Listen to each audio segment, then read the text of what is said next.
Good morning everyone. Good morning. Good morning sir.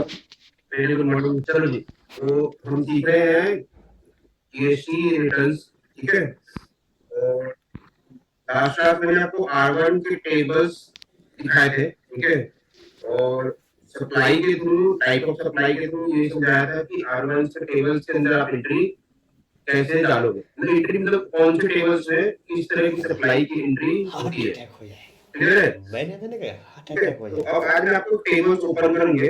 हम tables एक एक करके सारे टेबल्स ओपन करेंगे और टेबल्स के अंदर एंट्री को मैनुअली पहले डालेंगे। ठीक ठीक है है, टेबल्स के अंदर एंट्री को मैनुअली कैसे डालते हैं। ठीक है,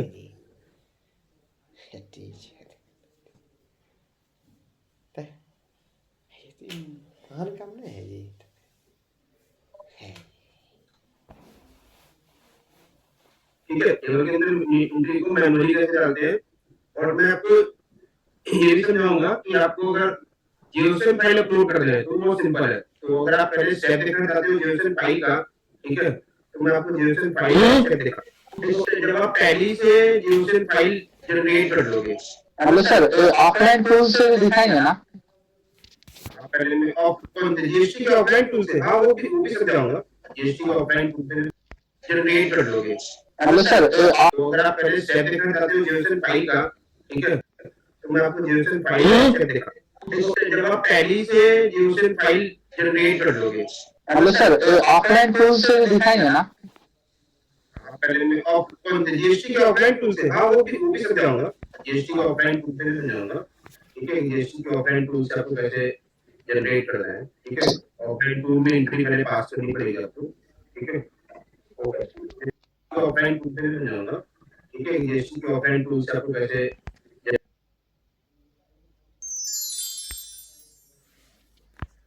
good morning everyone. Good morning. Good morning sir. Very good morning. चलो जी, तो हम सीख रहे हैं जीएसटी रिटर्न्स। ठीक है, और लास्ट क्लास मैंने आपको R1 के टेबल्स दिखाए थे। ठीक है, और सप्लाई के थ्रू, टाइप ऑफ सप्लाई के थ्रू ये समझाया था कि R1 के टेबल्स के अंदर आप एंट्री कैसे डालोगे, मतलब एंट्री मतलब कौन से टेबल्स में किस तरह की सप्लाई की एंट्री होती है। क्लियर है? ठीक है, तो अब आज मैं आपको टेबल्स ओपन करेंगे। हम टेबल्स एक एक करके सारे टेबल्स ओपन करेंगे और टेबल्स के अंदर एंट्री को मैनुअली पहले डालेंगे। ठीक है, टेबल्स के अंदर एंट्री को मैनुअली कैसे डालते हैं।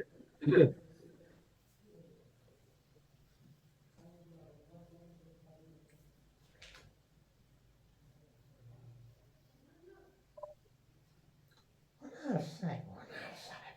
ठीक है, टेबल के अंदर एंट्री को मैनुअली कैसे डालते हैं, और मैं आपको ये भी समझाऊंगा कि आपको अगर जीओसिम फाइल अपलोड कर रहे हैं तो वो सिंपल है। तो अगर आप पहले स्टेप देखना चाहते हो जीओसिम फाइल का, ठीक है, तो मैं आपको जीओसिम फाइल का स्टेप दिखा।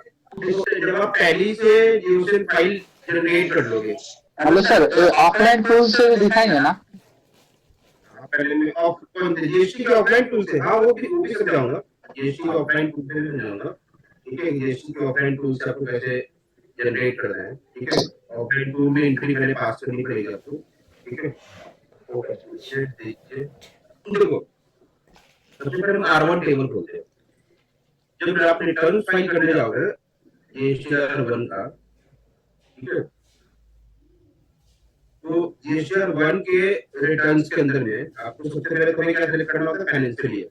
तो हम फाइनेंशियल ईयर का क्वार्टर थर्ड का रिटर्न फिल कर रहे हैं, और जो हमारा की ऑप्टेड है वो है QRM की, क्वार्टरली रिटर्न मंथली पेमेंट का। ठीक है, तो जब हम इसको करके सर्च करेंगे तो सर्च में मेरे पास आ रहा है detail of outward supply goods और सर्विसेज GSTR1। अब यहाँ पे हमें R1 को फाइल करने का दो मेथड होता है। पहला मेथड होता है जहाँ पे हम रिटर्न्स को प्रिपेयर ऑनलाइन करते हैं। तो अगर हमारे पास स्मॉल अमाउंट ऑफ डेटा है, ठीक है, हम छोटे मोटे कंपनियों का रिटर्न फाइल कर रहे हैं, ठीक है, जहाँ पे उनके सेल बिल 8-10 बिल है, 2-3 डेबिट और क्रेडिट हो करते हैं। ठीक है, तो इस तरह के जो डेटा के साथ जो एंट्री पास करते हो, ठीक है, वहां पे रिटर्न आप चाहो तो ऑनलाइन प्रिपेयर कर सकते हो। ठीक है, यहाँ पे दूसरा मेथड होता है कि हम प्रिपेयर ऑफलाइन कर रहे हैं। तो ऑनलाइन में जब जाएंगे तो हम यहाँ पे जब ऑनलाइन को ओपन करेंगे तो मुझे क्या होगा, मुझे जीएसटी के जितने टेबल्स है, जितने भी टेबल हैं उस सारे टेबल्स की एंट्री, टेबल सारे टेबल्स यहाँ पे डिस्कस मिल जाएगा, जो कि मैंने आपको लास्ट क्लास में डिस्कस किया था। तो अपने सप्लाई के अकॉर्डिंग मैं इन टेबल्स में एंट्री डालना शुरू करूंगा। एंट्री कैसे डालते हैं इसके अंदर है, हम एक टेबल पे जैसे क्लिक करोगे, ठीक है, तो आपको मिलेगा रिकॉर्ड ऐड करो। क्या करो, इसके अंदर रिकॉर्ड ऐड करो और अपने इनवॉइसेस की डिटेल बताओ, ठीक है, जितने भी B2B इनवॉइसेस है उसकी रिकॉर्ड्स में रिकॉर्ड ऐड करो, अपने इनवॉइसेस की आप यहाँ पे डिटेल बताओ, ठीक है।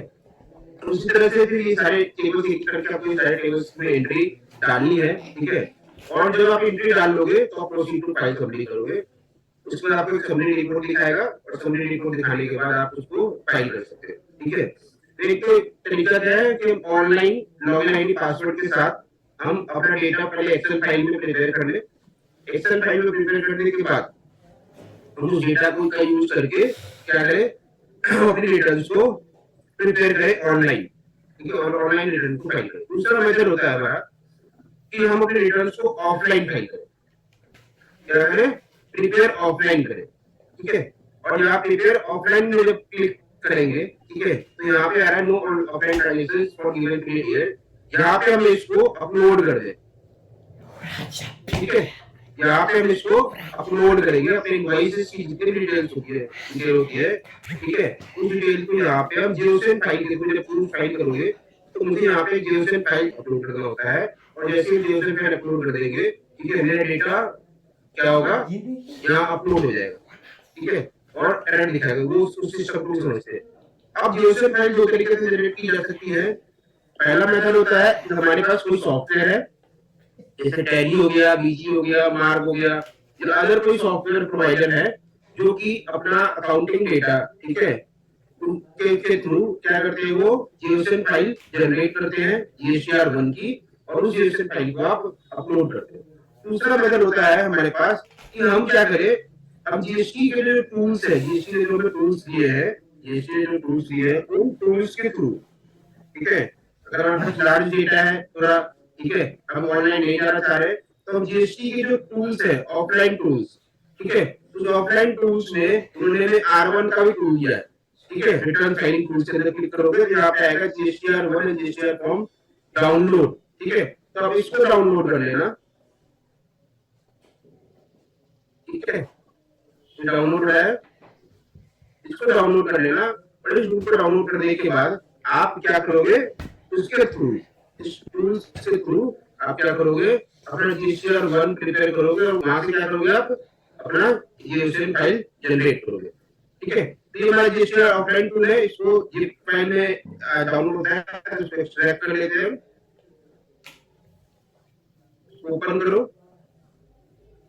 तो देखो यहाँ पे आ गया GSTR1 टेम्पलेट, और यहाँ पे साथ ही ऑफलाइन टूल है। इसको क्या करना है, आप लोग राइट क्लिक करके इसको रन एज एडमिनिस्ट्रेटर मोड में करो, ठीक है। तो ये आपके कंप्यूटर सिस्टम में, ये आपके कंप्यूटर सिस्टम में इंस्टॉल हो जाएगा ये सॉफ्टवेयर। गवर्नमेंट ने आपको एक सॉफ्टवेयर दिया है, ठीक है, जिस सॉफ्टवेयर की मदद से आप क्या कर सकते हो, अपना GSTR1, ठीक है, GSTR1 का जीएसएन फाइल जनरेट कर सकते हो, ठीक है, GSTR1 का जीएसएन फाइल जनरेट कर सकते हो। हाँ, तो ये फिनिश इंस्टॉलेशन पे है, बट अभी ये इंस्टॉल फाइनल नहीं हुआ है। तो ये आप लोग सॉफ्टवेयर इंस्टॉल कर लीजिएगा सिस्टम में, ठीक है, और जब आप ये सॉफ्टवेयर इंस्टॉल कर लोगे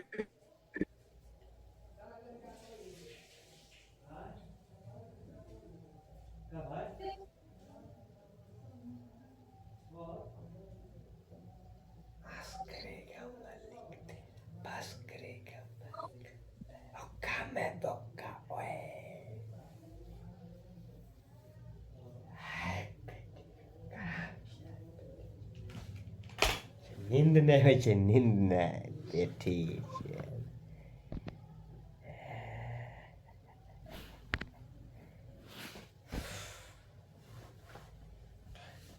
अब ये टूल हमारा इंस्टॉल हो गया। अब इस टूल को इंस्टॉल होने के बाद आपको टूल मिलेगा कहाँ पे,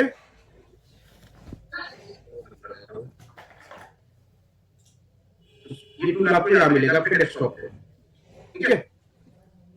आप जब इस टूल को ओपन करोगे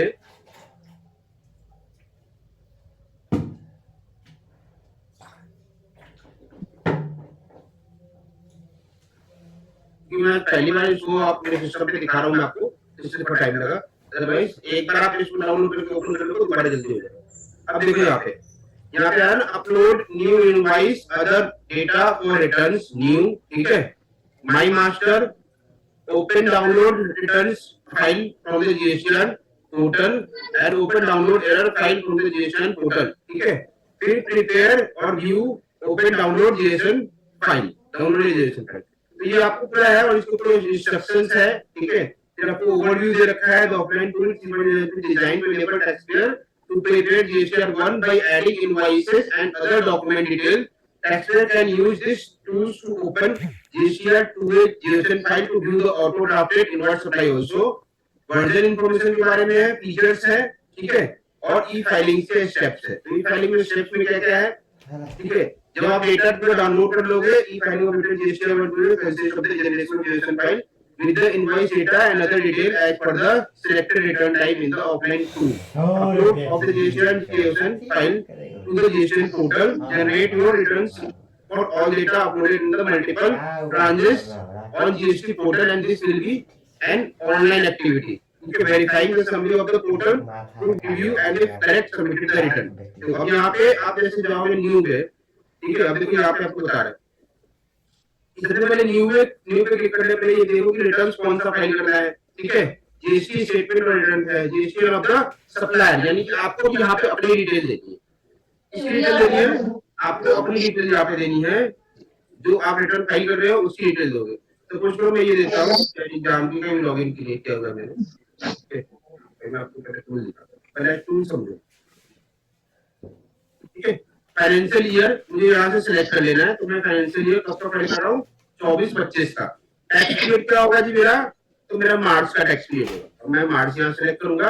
एज एसएजी टैक्स पीरियड जून में टैक्स पीरियड है, नहीं no is tax payer quarterly filer, yes, ठीक है। यहाँ पे इसको यस कर सकते हो आप, ठीक है।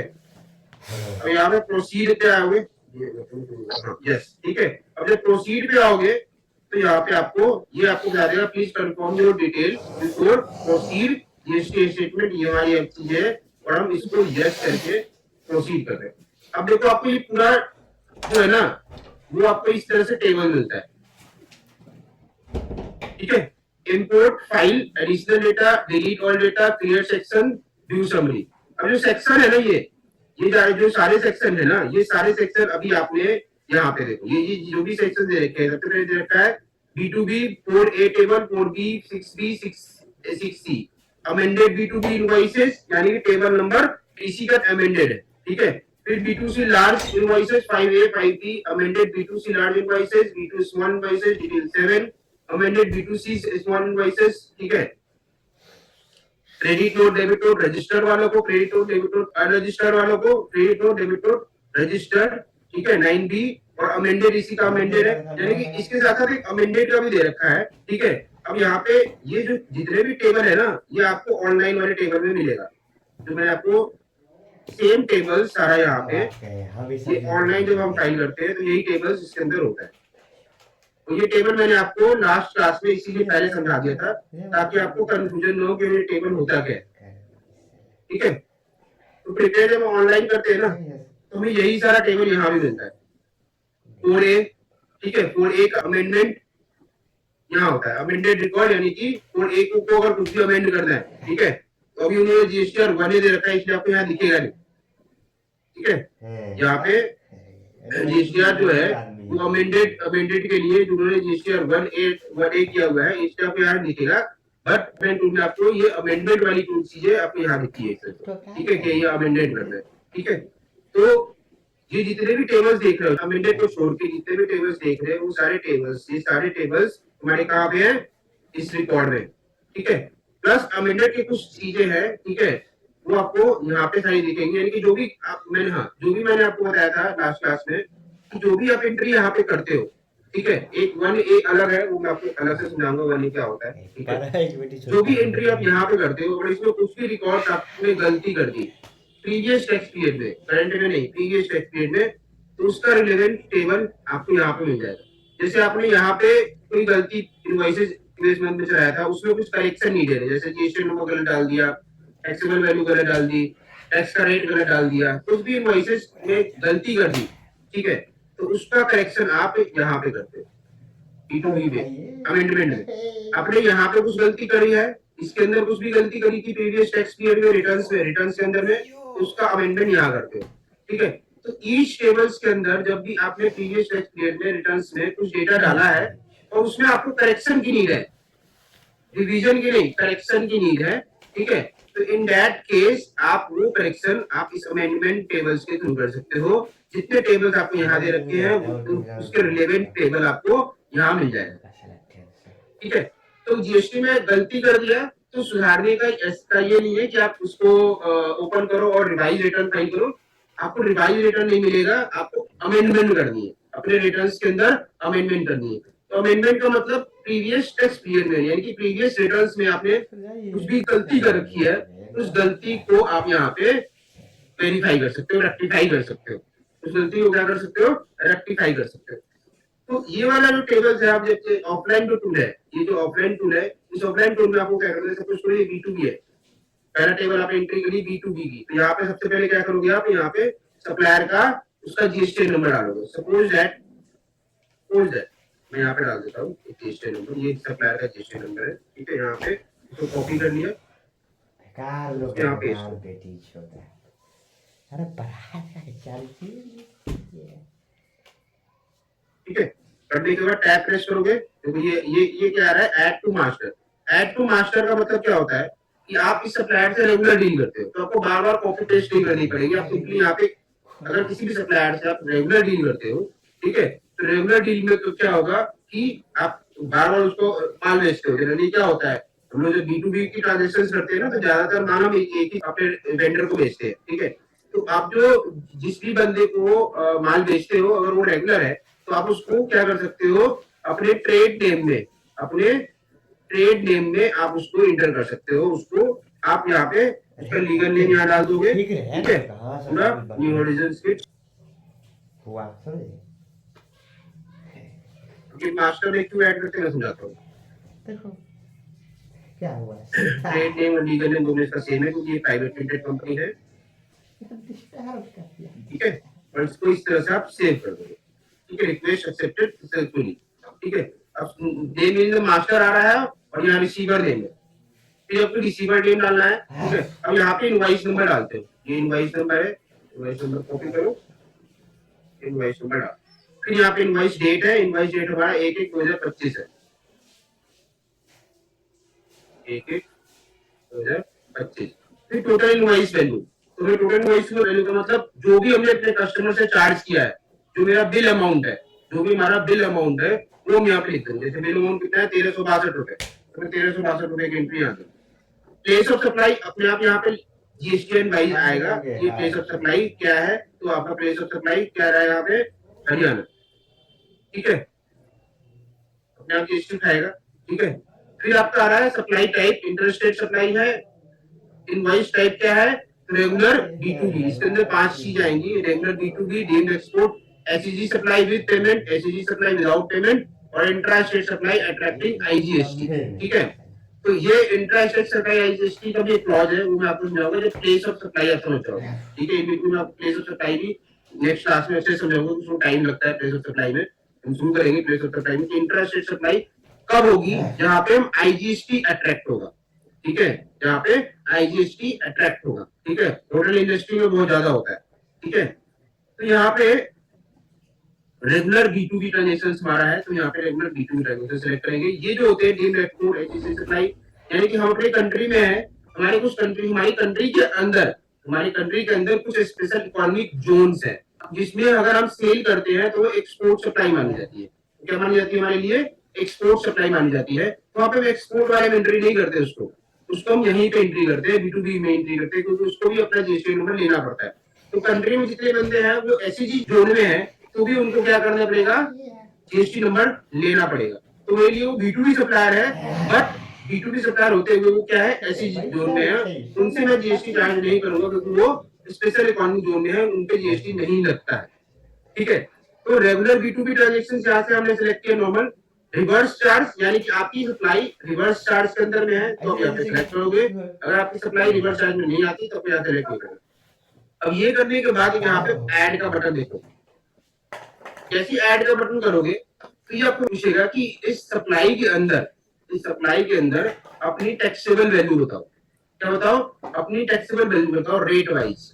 तो एक इनवॉइसेस के अंदर अपने अगर डिफरेंट मल्टीपल रेट के इनवॉइसेस काटे हैं, मल्टीपल रेट के गुड्स है, तो आपको मल्टीपल रेट वाइज देना है यहाँ पे टैक्सेबल में कि आपका 0% में कितना है, 0.1% में कितना है, 0.25% में कितना है, इस इनवॉइस में 1% में टोटल टैक्सेबल वैल्यू कितना है, 1.5% का टोटल टैक्सेबल वैल्यू कितना है, 3% वाला कितना है, 5% वाला कितना है, 6% वाला कितना है, 7.5 वाला कितना है, 12% वाला कितना है, 18% वाला कितना है और 28% वाला कितना है।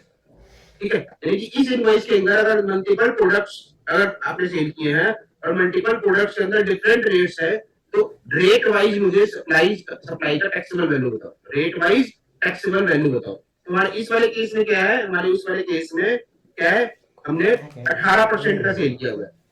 9% वाले में देखो यहाँ पे कुछ नहीं आ रहा, मेरे पास मैं 2 ही आइटम सेल करता हूँ, 18% या 9%। तो मैं यहाँ पे 18% वाले पे डाल देता हूँ कि बिल का टैक्सेबल वैल्यू कितना है, तो 18% है और 1154.33। तो यहाँ पे मैं 18% के कॉलम के सामने 1154.33 डाल दूं। ठीक है, जैसे डालोगे इसका जीएसटी अमाउंट 207.78 अपने आप कैलकुलेट हो जाएगा, क्योंकि आपने कॉलम में डाला है किसके 18% और उसको करके सेव कर दोगे। ठीक है, ऐसे करके आपको अपने एक एवरी रिकॉर्ड्स यहाँ पे क्या करने हैं, एक एक करके सेव करने हैं। अब जो देखो ये जो टेबल पे हमने एंट्री करी है ना, ये जो टेबल पे हमने एंट्री करी है ना, सेम टेबल में आपको ऑनलाइन पे भी लेकर चलता हूँ, ऑनलाइन में भी समझाता हूँ साथ साथ में। ठीक है सर B2B सिलेक्ट करेंगे क्या? IGST सेल में B2B जो सिलेक्ट करेंगे क्या? क्या कह रहे हो? जो IGST चार्ज होगा तो उसमें B2B सेल करेंगे क्या? जो अभी इसमें किया था ना सप्लाई टाइप में, नहीं सप्लाई टाइप में नहीं, थोड़ा इधर था हुआ है बेटी। रेगुलर, हाँ रेगुलर इनवॉइस टाइप में जो है, हाँ तो इसमें अगर मैंने इंट्रा स्टेट सेल होगा उसमें B2B सिलेक्ट करेंगे क्या? Regular B2B। B2B का मतलब है बिजनेस टू बिजनेस। हाँ मैं यहाँ पे B2B में वही सारी सेल चढ़ाऊंगा जिसमें सामने वाले पर्सन के सामने क्या है, जीएसटी नंबर है। B2B का मतलब होता है कि मेरे पास जो जीएसटी नंबर है ही है, जो मेरा रिसिपिएंट है यानी कि जो माल परचेज कर रहा है उसके पास भी जीएसटी नंबर है, वो सप्लाई बोली जाती है B2B। ठीक है, दूसरी सप्लाई होती है B2C। B2C का मतलब होता है मेरे पास तो जीएसटी नंबर है, जो सामने जो पर्सन से बाई कर रहा है उसके पास जीएसटी नंबर नहीं है, तो वो सप्लाई होती है B2C B2C। ठीक है सर, ये रिवर्स चार्जेस का जो बॉक्स है सर, ये किस लिए है सर? सर ये जो रिवर्स चार्जेस का बॉक्स है इनवॉइस टाइप के बाद, सर इसको चेक अनचेक करना है। ये चेक और अनचेक करना है कब, ये चेक कब होगा, जब जो आप सप्लाई प्रोवाइड कर रहे हो वो अंडर रिवर्स चार्जेस है, वो अंडर रिवर्स चार्जेस है। आरसीएम का मैंने आपको नहीं समझाया है, ठीक है, आरसीएम आपको नहीं समझाया है, बट आरसीएम में आपको समझाऊंगा। तो हमारे इंपॉर्टेंट बहुत सारे टॉपिक्स हैं जो भी थ्योरेटिकल लगनी है, क्योंकि रिटर्न्स का पीरियड है। मैं चाह रहा हूँ एक रिटर्न्स आपको पहले R1 एक फाइल करके दिखा दूं, फिर हम कंसेप्ट की तरफ बीच में बढ़ेंगे। ओके ठीक है, क्योंकि कल के बाद फिर मेरे पास R1 फाइल करने के लिए नहीं मिलेगा मंथली, 13 तारीख तक मिलेगा। ठीक है, 13 तारीख के बाद मैं अपनी सारी R1 फाइल कर चुका हूँ, तो लाइव भी देखोगे कैसे फाइल होती है। ओके सर, तो बेसिकली आपको टेबल समझा देता हूँ पहले, ठीक है, और फिर आपको प्रोसेस, हम बीच में ये सारे कंसेप्ट भी क्लियर कर देंगे, जो भी हमारे टेबल्स में कंसेप्ट आए थे ना, वो सारे कंसेप्ट भी क्लियर कर देंगे। ठीक है, ये मैं आपको समझाता हूँ। रिवर्स चार्ज यहाँ पे तब टिक करते हैं जब मैं जो सप्लाई एग्जीक्यूट कर रहा हूँ वो अंडर रिवर्स चार्जेस है। अंडर रिवर्स चार्ज में क्या होता है, सामने वाले पर्सन उसका टैक्स गवर्नमेंट को जमा कराता है और उसका इनपुट टैक्स क्रेडिट ले लेता है, हमें वो नहीं देता। विदाउट रिवर्स चार्ज में क्या होता है, हम अपना इनवॉइस जब रेज करते हैं तो इनवॉइस के साथ साथ कस्टमर से क्या रेज करते हैं, टैक्स भी रेज करते हैं, और कस्टमर में टैक्स के साथ टोटल वैल्यू देता है, तो आती है नॉर्मल फॉरवर्ड चार्जेस। और रिवर्स चार्ज में क्या होता है कि कस्टमर हमें इनपुट टैक्स नहीं देता, यानी कि कस्टमर हमें टैक्स का इनवॉइस नहीं देता, हमें क्या टैक्स नहीं देता, हमें सिर्फ हमारी टैक्सेबल वैल्यू देता है और टैक्स को गवर्नमेंट को खुद जमा कराता है। सर ये कुछ स्पेसिफाई गुड्स पे होता है कि किसी को भी हो सकता है? बिल्कुल होता है, कुछ गुड्स एंड कुछ सर्विसेज हैं, ठीक है, जिसके अंदर रिवर्स चार्जेस है। सर्विसेज में देखो तो जीटीए की सर्विसेज जो है ना, गुड्स ट्रांसपोर्टेशन सर्विसेज, एडवोकेट की सर्विसेज, ठीक है, ये जो सर्विसेज है ये फॉल करती है रिवर्स चार्ज में। बाकी बहुत सारी और भी करती है, मैं आपको पूरा रिवर्स चार्ज समझाऊंगा तब बताऊंगा। अभी मैंने आपको इसलिए बताया है कि जब आप लोग जब रिटर्न फाइल करोगे तो आपसे पूछेगा यहाँ पे कि सप्लाई क्या है, रिवर्स चार्जेस। सपोज करो ये वाला मैं बात करता हूँ, ये जो इस पर्सन को जो हमने सप्लाई किया, मान लो ये आप देखो, मैं आपको क्यों बोल रहा हूँ मास्टर में ऐड करो। मैं आपको यहाँ पे इसको टेबल्स में एंट्री में करता हूँ। मान लो ये बहुत सारे इनवॉइसेज है और हमने बोला कि जो जो जीएसटी नंबर है, ये देखो आपका ये टेक्नोलिक वाले की एंट्री बता रही है, तो पहले हम टेक्नोलिक वाले की मान ली एंट्री कर लेते हैं। टेक वाले की एंट्री है 06 लास्ट में है 06AA ठीक है, यहाँ पे 06AA पंजाब, इसको हम यहाँ से सेलेक्ट कर लेते हैं।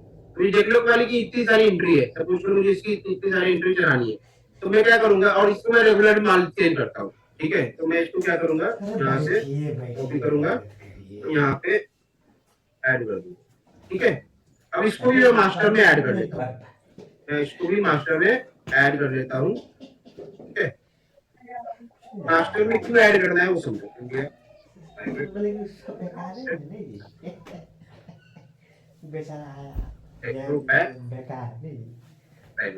मेरा क्या है सप्लायर रिसिपिएंट, सेव कर लिया ठीक है।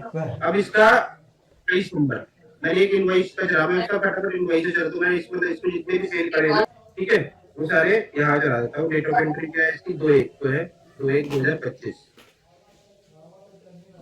ठीक है। फिर अब इसका आ रहा है मेरे को इनवॉइस ठीक है, ये आई डिटेल आ रही है कि इसका टोटल वैल्यू कितना है जी 60,593 रुपए 60,593 ठीक है। प्लेस ऑफ सप्लाई हरियाणा अपने आप आ गए। इसमें भी प्लेस ऑफ सप्लाई में भी एक इशू है, एक इम्पोर्टेंट चीज है, तो मैंने वो प्लेस ऑफ सप्लाई अभी नहीं बताई है ठीक है। अभी देखिए अपने आप ले लीजिएगा प्लेस ऑफ सप्लाई, क्योंकि ये जीएसटी नंबर मेरा दिल्ली का है, क्लाइंट का दिल्ली का है, और ये सप्लाई कहाँ हो रही है हरियाणा के अंदर हो रही है, और जो रिसिपिएंट है उसका 069 नंबर। तो इसके अकॉर्डिंग वो बता रहा है कि सप्लाई क्या है, इंटर स्टेट सप्लाई है ठीक है, और हरियाणा के अंदर रजिस्टर्ड है हो रही है ठीक है। फिर ये B2B आ जाएगा। अब रिवर्स चार्ज में जब इसे टिक करोगे ना, तो यहाँ पे सेम आपको जब रिवर्स चार्ज टिक कर दोगे ठीक है, तो यहाँ पे आपको अगेन जब इस पे क्लिक करोगे तो आपको बताना है यहाँ पे। लेकिन जब रिवर्स चार्ज में आप टिक कर दोगे तो उससे क्या होता है कि लायबिलिटी आपकी नहीं होती, फिर सामने वाला पर्सन उस पर टैक्स भरता है। तो इसके अंदर जो आपने टैक्स बताया ना, वो टैक्स आपका क्या होगा, वापस से कर देता हूं, सामने वाले के ऊपर लायबिलिटी आ जाएगी, सामने वाला इसको पहले पे करेगा।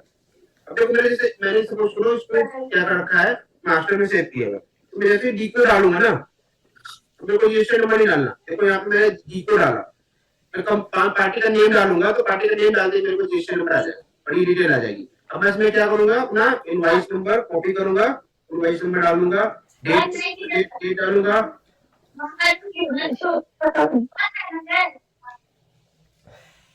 पार्टी का रजिस्टर नंबर नहीं डालना, एक तो पार्टी का रजिस्टर नंबर नहीं करूंगा कोई भी ठीक है। फिर 60,500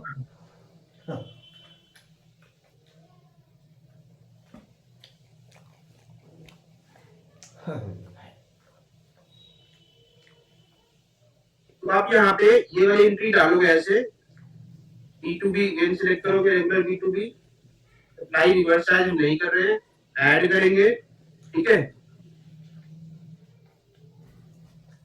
और टैक्सेबल वैल्यू है, अब ये रेट मेरा जो है वो अगेन 18% वाले में, मेरे को पता लास्ट में लेता हूँ ठीक है।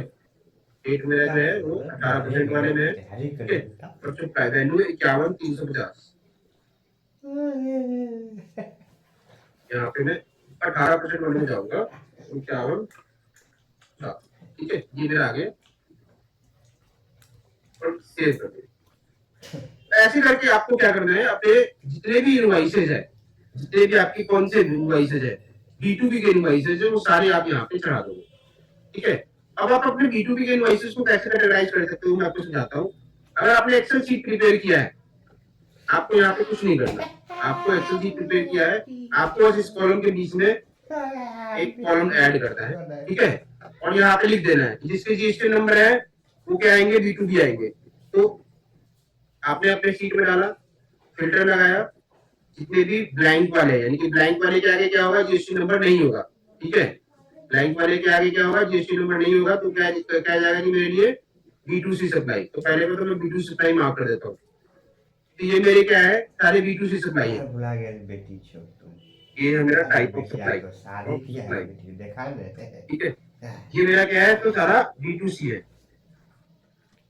क्या ये मैंने होगा? किया है, तो B2C, ठीक है। इसी में हो सकता है कोई एक्सपोर्ट भी होगा, कोई मेरा B2C का डेबिट और क्रेडिट नोट भी हो सकता है, ठीक है। वो मैं आपको अलग से डेबिट और क्रेडिट नोट समझाऊंगा।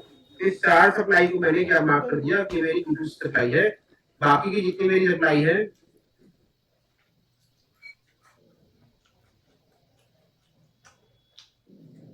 अब मैं जो भी मेरी सप्लाई है अदर देन ब्लैंक है, तो मेरी क्या है, ये सारी B2B सप्लाई है।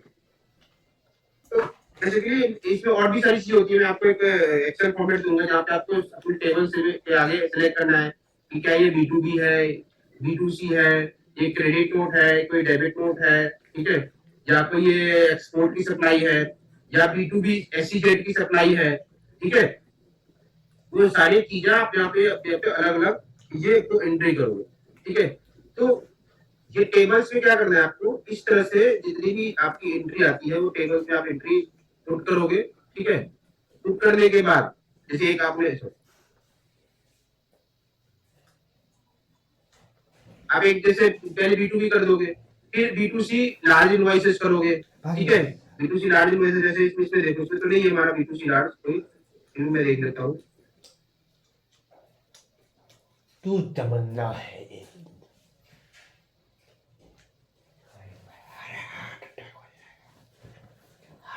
कोई भी वैल्यू हमारी 1 लाख से ज्यादा की नहीं है, तो सारी जाएगी कहाँ, B2C स्मॉल में, ठीक है। तो इसके अंदर कोई एंट्री नहीं आएगी। अगर होती तो यहाँ पे इनवाइस नंबर आता, क्या डिटेल आती है, इनवाइस नंबर। यहाँ पे कोई चूंकि B2C है तो सामने वाले पर्सन का रजिस्ट्रेशन नंबर नहीं होगा, ठीक है। तो इनवाइस नंबर आएगा, फिर इनवाइस की डेट आएगी, टोटल इनवाइस की वैल्यू आएगी, प्लेस ऑफ सप्लाई आएगा, कहाँ पे आपने सप्लाई कर रखा है, ठीक है, ये आपको बताना है, ठीक है। जैसे मान लो आपने इसको बिहार भेज या उत्तर प्रदेश भेज रखा है, उत्तर प्रदेश आएगा। एप्लीकेबल टैक्स रेट ये नहीं, आपको कुछ नहीं करना। यहाँ पे फिर एक्शन पे क्लिक करोगे, एक बार इनवाइस नंबर डाल देते, तो इनवाइस नंबर इसका है 02, डेट ऑफ इनवाइस जो हमारा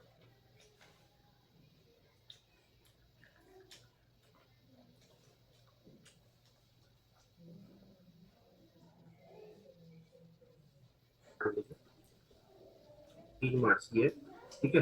टोटल इनवॉइस वैल्यू मान लो है इसका 45,210 रुपए का, ठीक है। Invoice value need to B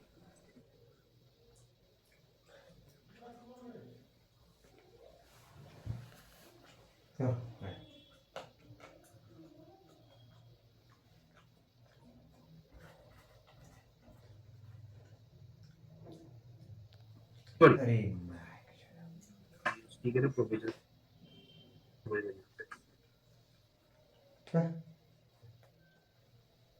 यहाँ तो कहता है 1 लाख हो गया है, चूतिया बड़े चला सब बैठी 5 साल बैठी हुई है। इसीलिए मेरे कुछ दिन का होल्ड करो। वो बहुत घूम लिए।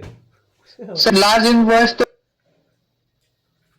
हेलो हुआ है तेरा बेटी छोड़ 2.5 लाख के ऊपर है ना।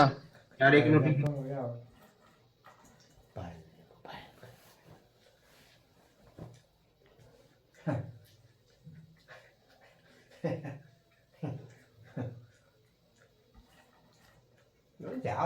आई थी, मैं भी एक्चुअली रिटर्न्स ना डायरेक्टली टैली के थ्रू फाइल करता हूँ। तो ये नोटिफिकेशन आई थी कि अब इनकी वैल्यू जो है वो 1 लाख कर दी गई है।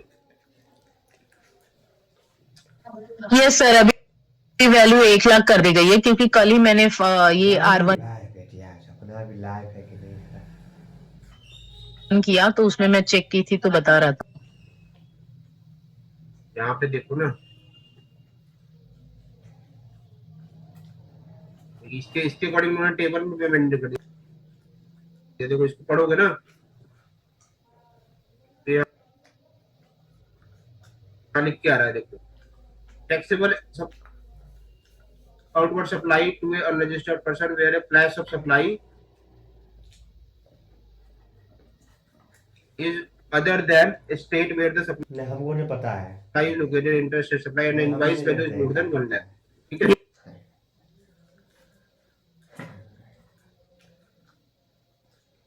क्या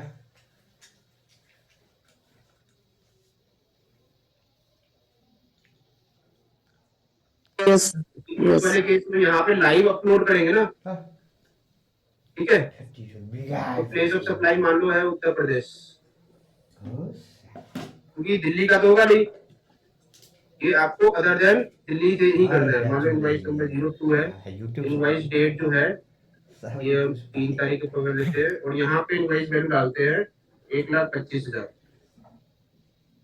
यहाँ ले रहा है, ठीक है। दिल्ली का क्यों नहीं होगा सर? हाँ, दिल्ली का क्यों नहीं होगा? या तो डेट नहीं किया होगा उन्होंने, ठीक है। यार 1,18,000 कर देते हैं इसको, 1,18,000। साला मूर्ख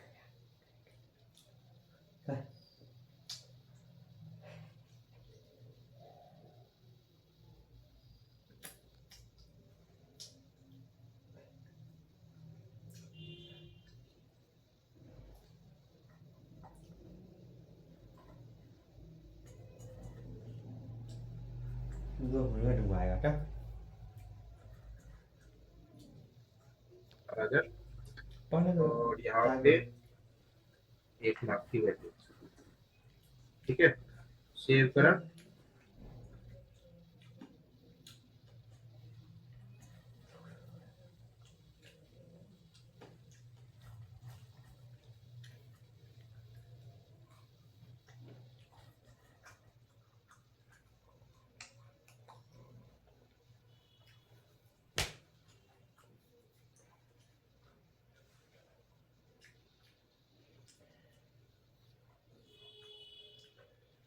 देखो यहाँ ले लिया सिस्टम ने, क्या ठीक है, B2C लार्ज के अंदर में ये ले लिया,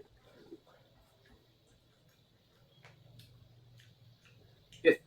अब ये सिस्टम की थोड़ी प्रॉब्लम है, यहाँ टूल कह रहा है कि भैया जो हमारा B2C लार्ज ए है, ठीक है, 5B, वो 2.5 लाख से ऊपर होना चाहिए तभी मैं लूंगा।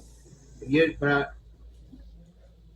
क्या कह सकते हो, फिल्म है कि भाई हमें टूल दिया गया है और लेटेस्ट टूल है, और लेटेस्ट टूल के अंदर ये कह रहा है 2.5 लाख से ऊपर ही इनवॉइसेस को आप लेके आओ इसके अंदर में, ठीक है। नोटिफिकेशंस में आपको ना नोटिफिकेशन क्लास में, चलो इसको मैं आपको ऐसे समझा देता हूँ, पहले इसमें इसका भी देखते हैं क्यों ये ऐसा आ रहा है, ठीक है। जीएसटी के टूल्स में तुम 2.5 लाख से ऊपर ले लो, क्या có được bác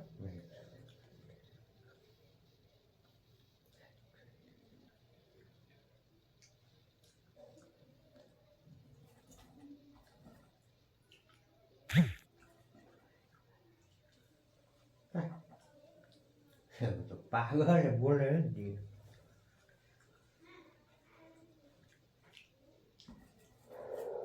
हिंद नहीं होगा अगर आप बेटी से करता आगे जाना है खूब बढ़ रहा है आज तक मन मिल जाता है। अब ये सिस्टम की थोड़ी प्रॉब्लम है, यहाँ टूल कह रहा है कि भैया जो हमारा B2C लार्ज ए है, ठीक है, 5B, वो 2.5 लाख से ऊपर होना चाहिए तभी मैं लूंगा। ये बड़ा क्या कह सकते हो, फिल्म है कि भाई हमें टूल दिया गया है और लेटेस्ट टूल है, और लेटेस्ट टूल के अंदर ये कह रहा है 2.5 लाख से ऊपर ही इनवॉइसेस को आप लेके आओ इसके अंदर में, छोड़ दिया ठीक है। नोटिफिकेशंस में आपको ना नोटिफिकेशन क्लास में, चलो इसको मैं आपको ऐसे समझा देता हूँ, पहले इसमें इसका भी देखते हैं क्यों ये ऐसा आ रहा है, ठीक है। तुम 2.5 लाख से ऊपर ले लो, मजा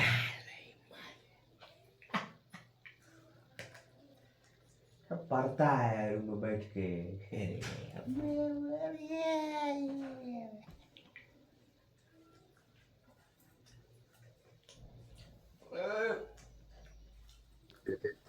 जो भी आपकी 2.5 लाख से ऊपर की इनवॉइस होगी ना, ठीक है, वो आपको यहाँ आ जाएगी। और फिर यहाँ पे आप अगेन क्या करोगे, ऐड करोगे सेम, और यहाँ पे सपोज करो आपका ये जो था वो 2 लाख अरे रुपए का। बाप रे बाप, वो थाने को बता। बाकी का जो अमाउंट ये अपने किसी फ्रेट के लिए लिया है, किसी पैकिंग के लिए लिया है, या किसी अदर सर्विसेज के लिए लिया है, ठीक है, तो आप इसको वो करो। जरूरी नहीं है कि आपका जो टैक्सेबल वैल्यू है पड़ेगा खाली से खाली प्लस जीएसटी है वो मिला के इनवॉइस वैल्यू है, ठीक है। तो यहाँ पे आपको इनवॉइस वाइज एंट्री करनी है, लेकिन इनवॉइस में जब एंट्री करोगे तो आपको यहाँ पे की स्टेट नंबर नहीं बताना है।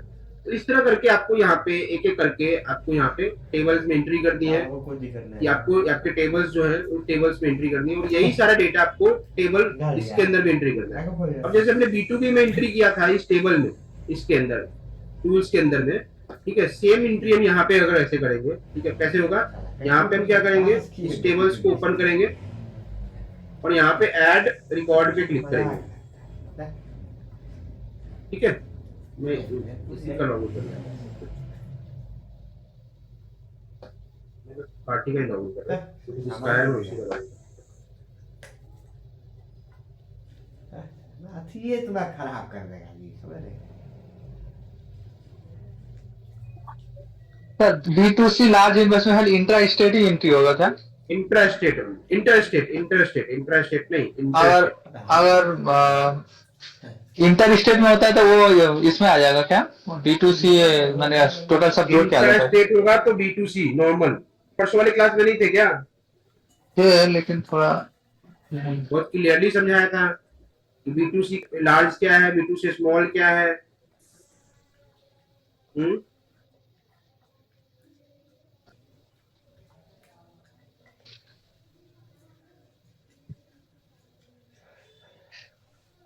मेरा कंफ्यूजन था कि मतलब 5 लाख का भी बिल होगा तो B2C में 5 लाख का भी होगा तो माने नॉर्मल इसमें आ जाएगा ना? अगर वो इंट्रा स्टेट है, हाँ, 5 लाख का भी है, तो भी वो B2C स्मॉल में जाएगा, अदर्स में जाएगा, B2C अदर्स में जाएगा, ठीक है। Okay sir, okay B2C sir, other में जाएगा, ठीक है। 5 ठीक सर। इंट्रा स्टेट की सारी सप्लाई जाएगी B2C अदर में। इंटर स्टेट में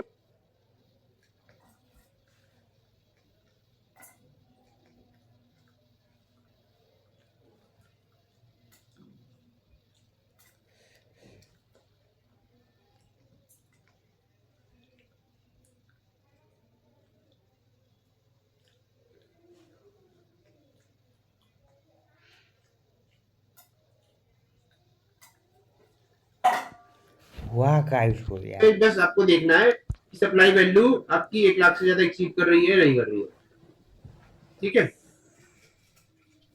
अब ये पर्सन है, डैशबोर्ड में जाता हूँ मैं।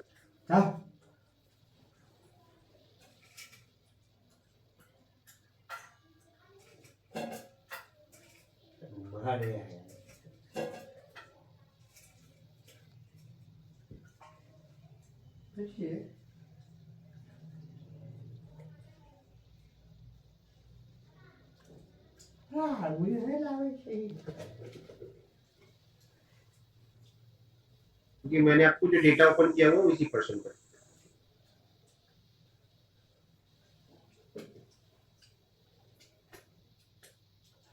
ऑनलाइन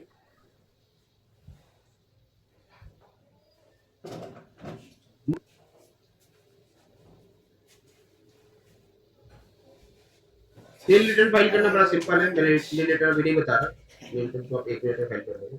अब देखो ये टेबल में मैं ऐड कर रहा हूँ, B2B में गया, ऐड रिकॉर्ड पे कैसे करना है, आपको ऐड रिकॉर्ड पे क्लिक करना है। यहाँ पे डीम्ड एक्सपोर्ट अगर है तो डीम्ड एक्सपोर्ट, ठीक है, नहीं है तो छोड़ देनी है, ठीक है। इज सप्लाई अट्रैक्टिंग ये भी छोड़ दो, अभी इसको भी आप मत समझो। अब यहाँ पे डायरेक्टली आपको नॉर्मल B2B के सप्लायर के आपको क्या डालने हैं, यहाँ पे इनवॉइसेस डालने। जैसे मान लो पहला बना इनवॉइसेस है न्यू हॉरिजॉन्स का, यहाँ पे कॉपी करोगे GSTN नंबर, ठीक है, तो तुम यहाँ पे डाल दोगे। अगेन इसको भी आप ऐड टू मास्टर कर सकते हो। ऐड टू मास्टर करने से क्या होगा, बार बार आपको ये GST नंबर कॉपी नहीं करना पड़ेगा, ठीक है। जैसे मैं यहाँ पे ऐड टू मास्टर कर देता हूँ उसको, ठीक है, रिसिपिएंट नेम में भी यही डाल देता हूँ, न्यू हॉरिजॉन्स क्या है जी, न्यू हॉरिजॉन्स प्राइवेट लिमिटेड, ठीक है। मैं इसको ऐसे ही लिख देता हूँ, अब अगली इनवॉइसेज में न्यू ओरिजिन्स का मुझे जब भी चलाना होगा तो मैं डायरेक्टली न्यू ओरिजिन टाइप करूंगा तो मुझे मिल जाएगा। फिर इनवॉइस नंबर मेरा ये है, मैं कॉपी कर लेता हूँ। डेट 1/1/2025। टफ कंपटीशन है। अरे आप हम कैसे बोले हम? ठीक है, टोटल इनवॉइस वैल्यू कितनी है जी? 1362 रुपए की है।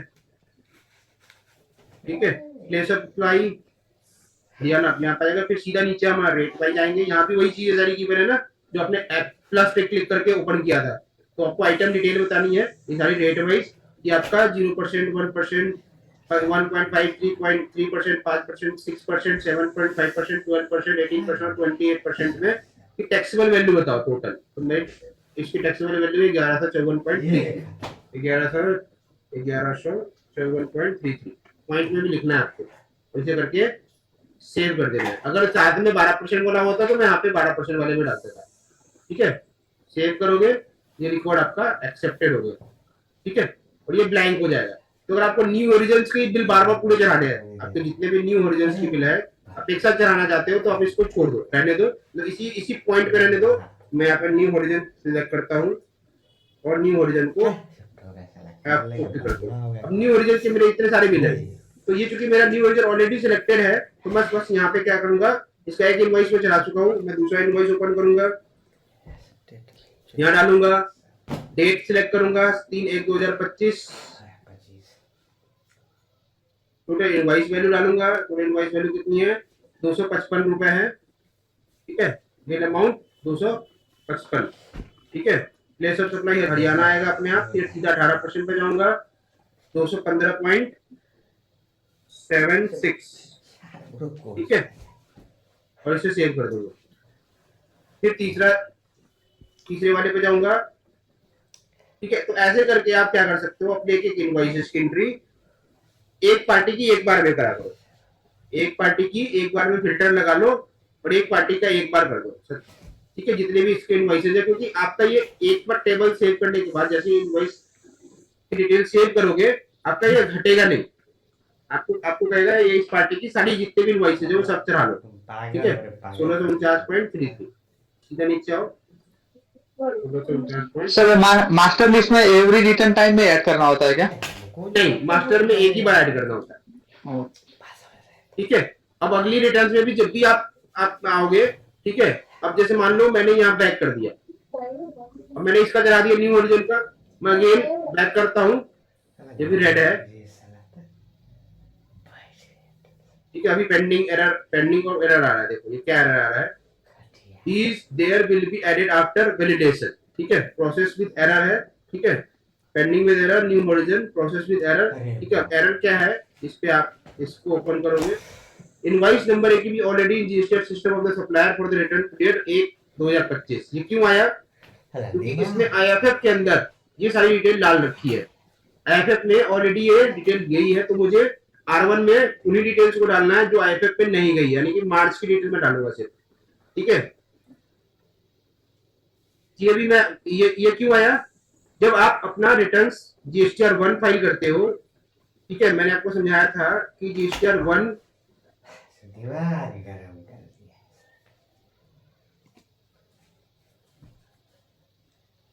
कहिए जा हमारेगा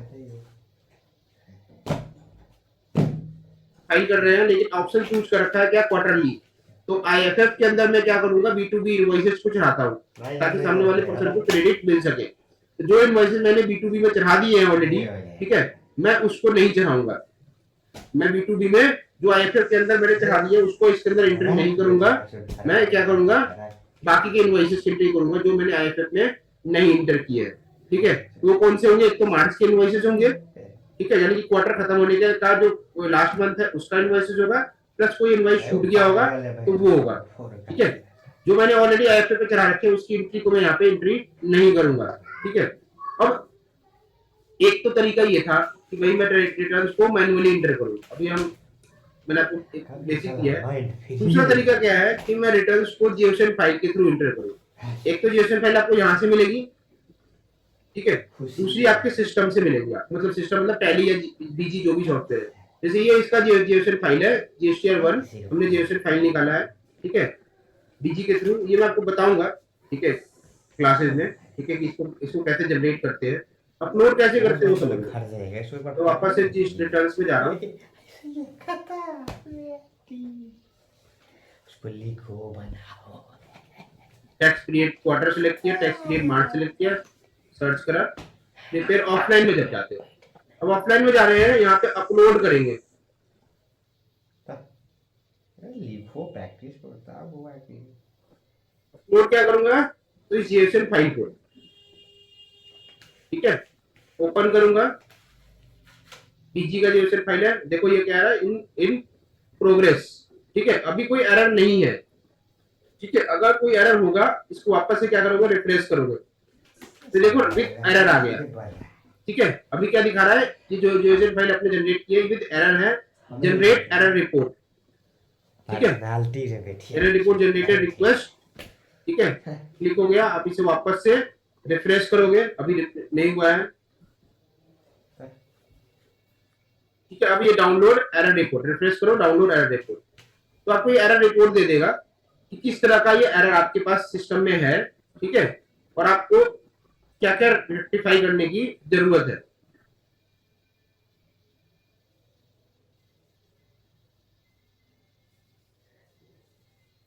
फिर हम लोग इसको जनरली रेक्टिफाई करते हैं अपने बीजी के अंदर में।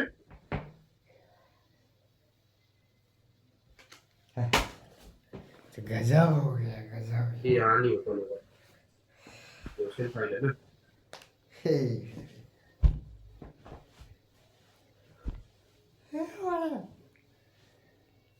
ये जीएसएल फाइल है, ऊपर नहीं है। ठीक है। देखो ऑनलाइन तो उसमें तो ऑनलाइन अपडेट फाइल करोगे तो वहां तो कोई इशू नहीं होगा, वहां कोई एरर नहीं आएंगी। लेकिन जब आप सर आप ऑफलाइन करेंगे तो सर थोड़ा एक बार ऑनलाइन भी सर करवा दीजिएगा थोड़ा। आप समझे नहीं बोली, जब आप ऑनलाइन करोगे, ऑनलाइन जो मैंने अभी आपको बताया है प्रोसेस, वो तो बड़ा सिंपल है। टेबल्स ओपन करते चले जाओ, रिटर्न्स में डिटेल डालते चले जाओ, ठीक है, वहां पे कोई एरर नहीं आएगा। लेकिन जब आप ऑफलाइन टूल के थ्रू जाओगे ना, तो वहां पे एरर भी आएंगे और एरर को आपको रेक्टिफाई भी करना पड़ेगा, समझ गए। तो छोटे मोटे इनवॉइसेस, 10-15 इनवॉइसेस तो हम ऑनलाइन डायरेक्टली जा सकते हैं, 20 इनवॉइसेस डायरेक्टली ऑनलाइन जा सकते हैं, ठीक है। लेकिन जब हम लार्ज डेटा के साथ काम करना है तो हमें ऑफलाइन टूल ही यूज करना पड़ेगा और उसमें एरर आती है। चलो फिर मैं इसको ना नेक्स्ट क्लास में रखता हूँ। ये R1 बड़ा इंपॉर्टेंट है और ये मैं आप लोग को R1 देखो बताने के लिए तो मैं अभी ऑनलाइन खोला था, खोल के बता दूंगा, ठीक है। सर थोड़ा सा वीडियो के लिए जब आपको बताया है तो आप लोग उसको अच्छे से यूज भी कर पाओ, क्योंकि आप फाइल करोगे नॉर्मल ऑनलाइन प्रोसेस में कोई दिक्कत नहीं है। ऑनलाइन तो मैंने आपको सारे टेबल समझा दिए थे, बस एंट्री डालनी है उसके अंदर, बस डिटेल एंट्री डालो, एंट्री डालो, ठीक है, ठीक है। ठीक है। सब लोग आ जाना। R1 आपको मैं पूरा बीजी से भी समझाऊंगा, मैंने आपको दोनों सॉफ्टवेयर है, बीजी का भी समझाऊंगा, बीजी से कैसे जनरेट करते हैं और टैली से कैसे जनरेट करते हैं, और फिर एरर ठीक है सर, कैसे देखते हैं, ठीक है। 2 घंटे लगेंगे क्लास में, ठीक है। हेलो हाँ जी, सर, मेरा एक डाउट था। सही है। सर मेरा ना एक मुझे R1 करना था, तो मेरा एक जनवरी का बिल था, उसका सस्पेंड दिखा रहा है अभी तक का मतलब आईडी जीएसटी का, तो मैं उसका करूं कि नहीं, क्योंकि वो जनवरी का, लास्ट जनवरी का मेरा बिल पड़ा हुआ है। लास्ट क्लास में बताया था कि सामने वाले का सस्पेंड है, उससे आपको कुछ नहीं करना, आप अपनी अपनी सप्लाई तो चलाओ ना। यस सर, तो उससे कुछ इशू नहीं आएगा ना मुझे कि अगर आपको सस्पेंड है तो कैसे आपने बिल आपने तो फील किया है, आप उसको सप्लाई दो ना, उसका सस्पेंड है, कैंसल है, उससे आपको कुछ नहीं करना। ओके सर, ठीक है, thank you. Okay sir sir मेरा एक क्वेश्चन था। हाँ जी, सर मेरा क्वेश्चन ये था कि मैं एक फाइल कर रहा था R1, तो मैंने सही से एंट्री किया, पर मेरे से HSL में थोड़ा सा गलत एंट्री हो गया, तो उसको दोबारा जा सकता है क्या? हाँ तो अमेंडमेंट के थ्रू सुधारोगे ना।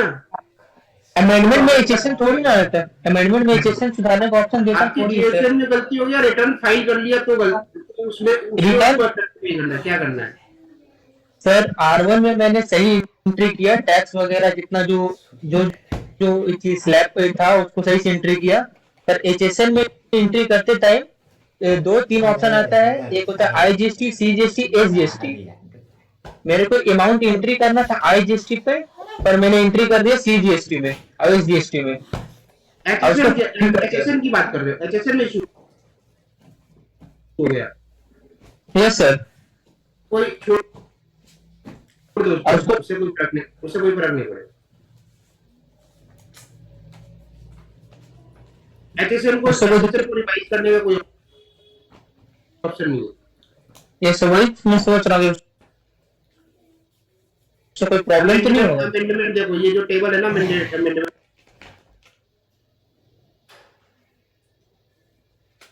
के, इसके अंदर HSN का कुछ डिटेल नहीं आता।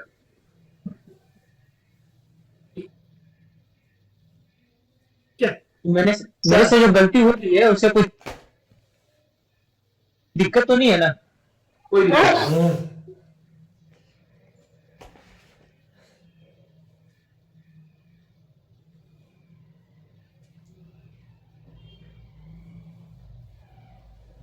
Okay sir. अब देखो, अभी हमने इसका एंट्री डाला था ना R1 में ओपन करके, एरर के साथ है, लेकिन ये सारे इनवॉइसेस की डिटेल देखो इसके अंदर आ गई।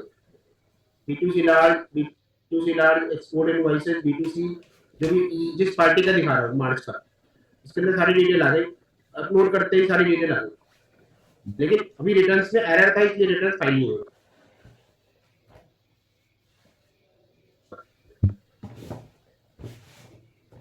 ठीक है, ये पूरी डिटेल आ जाती है HSN वाइज। चलो इसको अच्छे से समझेंगे और करेंगे भी, ठीक है, क्योंकि इसी पार्टी का मैं आपको इसी पार्टी का करवाऊंगा। इसके अंदर ही हम लोग क्या करेंगे, इसके अंदर सारे इनवॉइसेस है, लार्ज भी है, B2C भी, B2B भी है, एक्सपोर्ट भी है, B2C अदर भी है, हमारे HSN कोड वाइज भी है, ये सब कुछ आ जाएगा इसके अंदर। ठीक है सर एक छोटी सी समस्या होती है सर। हाँ जी सर एक हमने GSTR 1 किया था सर, तो उसमें हमने सेल के सारे बिल चढ़ाए हुए थे सर। सर जब भी मैंने फाइल की, तो सर फाइल करने के टाइम में एक एरर आ रहा था। एरर मैं पढ़ के बता देता हूँ sir. For table 3.1, 3.1 and 3.2, the information entered by you at variance with auto-populated data, the liability has been computed on the basis of the information declared by you in your form GSTR 1। Sir ये return तो submit हो गई थी भी, लेकिन जो input और output adjust होना था वो एडजस्ट नहीं हुआ। सिर्फ लेट फाइल वाला जो सेक्शन होता है वो एडजस्ट हो गया, और हमारे क्रेडिट लेजर में और कैश लेजर में बैलेंस शो हो रहा है अभी। तो सर इसको कैसे रेक्टिफाई करेंगे सर? तो यार आपने स्क्रीन दिखाओगे तब मैं आपको बताऊंगा कि क्या क्या एग्जैक्ट क्या एरर करा है। या तो स्क्रीनशॉट शेयर करो मुझे व्हाट्सएप पे, ठीक है, या फिर आप काम कर लो, जब हम क्लास लेंगे नेक्स्ट क्लास तो अपनी स्क्रीन शेयर कर देना, या आप मैं व्हाट्सएप करोगे तो मैं जब फ्री टाइम होगा ना तो मैं एंड रेस्ट पे ले लेता हूँ। ठीक है सर, ठीक है सर, थैंक यू सर। ठीक है, चलो फिर नेक्स्ट क्लास में मिलते हैं। ठीक है, कोई मिस मत करना, क्योंकि ये रिटर्न मैं रोक के रख रहा हूँ। इसको क्वार्टरली रिटर्न है, 13 तारीख तक फाइल करनी है मुझे। आज 10 हो गया, 12 को फाइल कर देंगे। Okay sir.